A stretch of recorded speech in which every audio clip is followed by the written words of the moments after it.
All right, guys. I guess we're on air right now. I'm not sure. Probably want to come over here and just check this out real quick. Starting it up. This is a Thanksgiving day, and I want to go over a couple of the beers that I drank today and am drinking at the moment. So right now we got the beer that I'm drinking right now is Sort Monk by Tuol, brewery from Denmark. So this is a Scotch-aged imperial milk stout, aged in Scotch barrels, and it's 10.6 alcohol by volume. Very nice, very chocolatey. Nice. There's nice leathery caramel aromas coming from a little bit of ethanol bite, the kind of like bite you get from Scotch. I mean, this is definitely a peppery, spicy, bitey, leather, chocolate, coffee, kind of a brew. Overall, it's a low, full body, so definitely it's got something to kind of linger onto. A little bit of a earthy. I don't know if it's peated Scotch they use, but there's just like a note of a peated, smoky char in there also, mixing in there. Other than that, excuse me. Other than that, it's a pretty fine brew.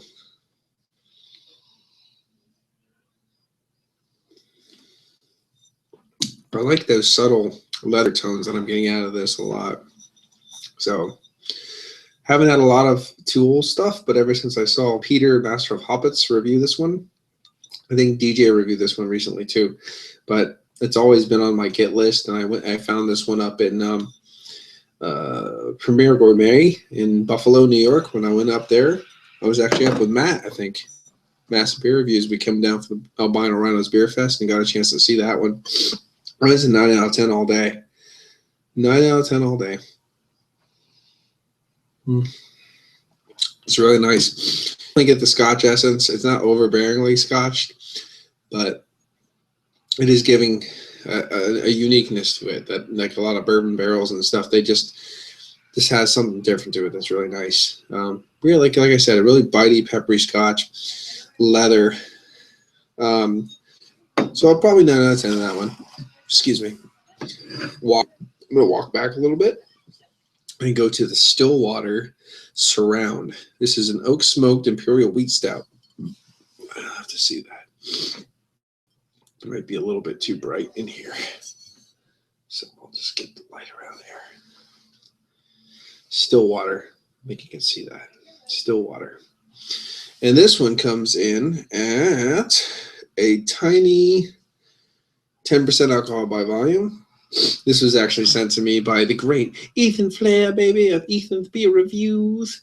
And he sent me this one. I'm thoroughly impressed with this one. Very drying char oak smoke. I mean, the oak is definitely in there. The char, smoky quality, a little bit of drying astringency mixed in there. But it had a nice wheat note, those coffee, a lot of coffee actually. There's a subtle bit of chocolate in there, but it's more coffee forward. The only thing I could say is it hovers between a full medium to a low full mouthfeel. It could be a bit thinner, a bit fuller because it's a bit thin overall. But the alcohol is hidden extremely well. I'm a real big fan of that one. I'm going to give it a 9 out of 10. And I hate to seem like I only give it out of 10s, but that's what it is. Okay, finally, as far as the beers that I've had today, this is going to be, I can't say this, Smisia Catherine. I'm going to say Catherine the Great, or Queen Catherine, the Great Imperial Stout, from a bottle and brewed by Smisia Matea, Belgium, product of Belgium. This is a Belgian Imperial Stout, apparently, that comes in at 10% alcohol by volume. Now, the strange thing, I can't show it to you because obviously I drank it already, But if you hold it up to the light, it almost looks like a Flanders brown or red ale. You can see right through it. It's very intriguing. And the taste and character of the beer actually reminds me more of a Flanders red ale, something of that ilk, that kind of quality. It's definitely not something that you would expect an imperial stout to taste like. A little bit of vinous notes subtle in there. Definitely has the toffee, caramel, astringent little roast notes in the background. Unfortunately, I'm trying to stream comments at the same time on another page, and this computer just cannot handle that. So unfortunately to that. But yeah, brewed and bottled by Smissia Mata, Belgium. This was definitely something different. It was almost more like a dark Belgian ale, more so than an imperial stout. But it is something that I think you should try because you might like it quite a bit. So, I mean, definitely give this a go. So that's all I've been drinking today so far. I'm going to come on here a little later, hopefully if I can get a hold of my friend Joe and see about doing some Dew Claw beers. That's the plan anyway. The only thing I want to say right now is I got a couple beers from Kevin Clements from Clements Homebrew that I enjoyed.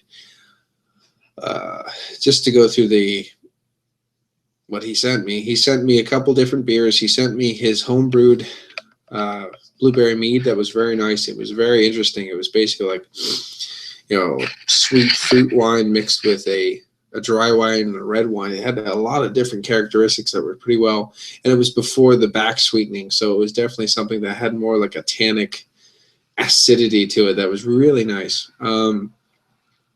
He sent me the High Westified from Lagunitas, the bourbon barrel aged High West Rye bourbon barrel aged imperial coffee stout. That was fantastic.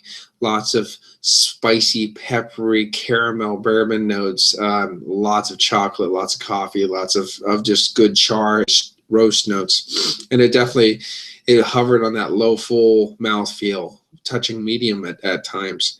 So, and it was like $7.99 or $8.99 a bottle. Definitely something that if I saw on the shelves, I would pick up every single bottle they had.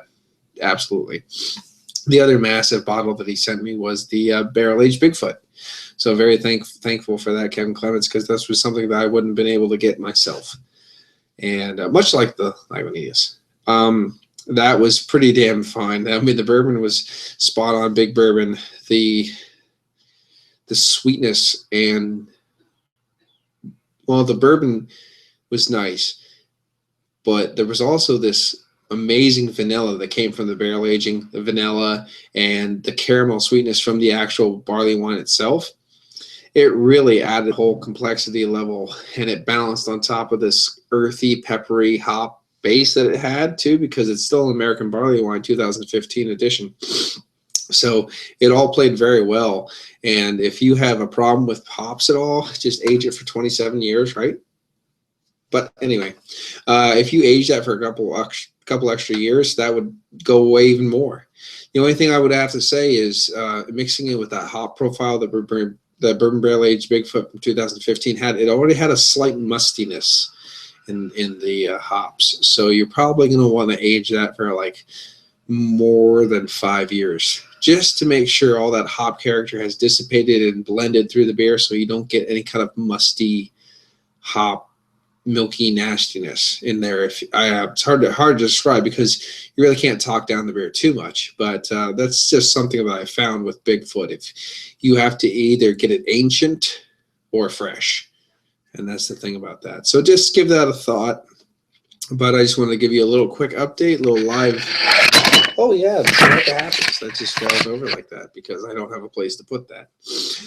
But anyway, this is Paul from BA Brew News. I'm just checking out to see if this computer can handle the live feed. It seems like it can. I think it can. So there you go. But anyway, I'll get back to you a little bit later with some Dew Claw beers. I'm extremely tired, and I shouldn't be doing this at all, but I am. So there you go. See ya.